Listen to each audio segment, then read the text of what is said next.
आइए जानते हैं देश और दुनिया की सिलेक्टेड काम की और महत्वपूर्ण 25 बड़ी खबरों को सिर्फ 5 मिनट में। पर अभी तक आपने इस वीडियो को लाइक नहीं किया है तो लाइक कर दीजिए।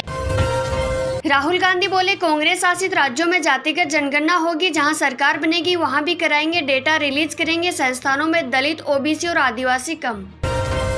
चुनाव आयोग ने सोमवार को 5 राज्यों में चुनाव की घोषणा की। नतीजे 3 दिसंबर को मध्य प्रदेश में 17, राजस्थान में 23, छत्तीसगढ़ में 7 और 17 नवंबर को होगी वोटिंग। 3 राज्यों में 162 भाजपा प्रत्याशियों का ऐलान। राजस्थान के 41 नामों में 7, छत्तीसगढ़ के 64 में 3 सांसद, मध्य प्रदेश के 57 उम्मीदवार थे। बालासोर ट्रेन हादसे में 28 शव लावारिस। सीबीआई नगर निगम को डेड बॉडी सौंपेगी। आज किया जाएगा अंतिम संस्कार। केंद्रीय मंत्री धर्मेंद्र प्रधान बोले, गहलोत बूढ़े शेर की तरह शिकार नहीं कर सकते, इसलिए जनता को दे रहे हैं प्रलोभन। तमिलनाडु के अरियालूर में पटाखा फैक्ट्री में आग, 9 की मौत, 5 घायल। सीएम स्टालिन ने मृतकों के परिजनों को 3-3 लाख देने का किया ऐलान। भारत में चीनी सेना की घुसपैठ पर एससी में सुनवाई। सुब्रमण्यम स्वामी का दावा, लद्दाख की 4000 वर्ग किलोमीटर जमीन हड़पी, आरटीआई लगाई थी। आम आदमी पार्टी के नेता सत्येंद्र जैन की रेगुलर जमानत पर एससी में सुनवाई। मनी लॉन्ड्रिंग केस में 25 सितंबर को अंतरिम जमानत मिली थी। सिक्किम में आई बाढ़ का एलएसी ऑपरेशन पर असर नहीं, मरने वालों की तादाद 32 हुई, इनमें सेना के नौजवान भी 100 अब भी लापता। आचार संहिता से घंटे भर पहले ताबड़तोड़ फैसले। सीएम गहलोत ने 23,000 करोड़ से ज्यादा की मंजूरियां दी, बोर्ड और आयोगों में अध्यक्ष मेंबर बनाए।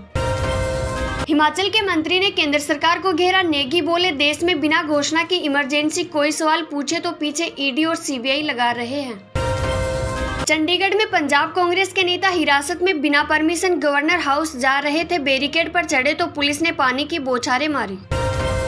लद्दाख करगिल काउंसिल चुनाव में नेशनल कॉन्फ्रेंस ने 12 सीटें जीती, कांग्रेस को 10 सीटें मिली। बीजेपी और निर्दलीय उम्मीदवारों के खाते में 2-2 सीटें। क्या इजराइल हमास जंग से 5 गुना बढ़ेगी तेल की कीमत? 1973 में सऊदी ने तेल उत्पादन कम कर सबक सिखाया था, अब कितने अलग हैं हालात। इजरायली सेना को पूरी गाजा पट्टी पर कब्जे का आदेश। हमास ने बंधकों को सुरंगों में रखा, कई देशों ने नागरिकों को निकालना किया शुरू। अब चीन पर आतंकी निज्जर की हत्या का आरोप, दावा अमेरिका में हुई प्लानिंग, भारत पश्चिम के बीच फूट डालने के लिए रची गई साजिश। भारत को मिला स्विस अकाउंट डिटेल्स का 5वां सेट, इसमें नाम पते से लेकर अकाउंट बैलेंस तक की जानकारी। मनी लॉन्ड्रिंग जांच में मिलेगी मदद। सेंसेक्स 483 अंक फिसलकर 65,512 पर बंद। निफ्टी में भी 141 अंक की गिरावट। अडानी पावर का शेयर 6.64% टूटा। 800 रुपए से ज्यादा महंगा हुआ सोना, 57,415 रुपए प्रति 10 ग्राम पर पहुंचा। चांदी भी 69,000 के करीब पहुंची। राजस्थान का एक जिला फिर बदला गया, खाजूवाला और छत्तरगढ़ तहसील अनूपगढ़ से हटाकर बीकानेर में शामिल। 8 साल बाद तंजानियाई राष्ट्रपति भारत में, आज राष्ट्रपति मुर्मू और पीएम मोदी से करेंगी मुलाकात।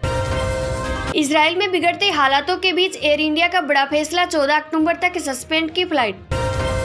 सीबीएसई एग्जाम, शिक्षा मंत्री ने कहा, साल में 2 बार बोर्ड एग्जाम पर दोनों देना जरूरी नहीं, अगले साल से नई व्यवस्था के तहत एग्जाम संभव।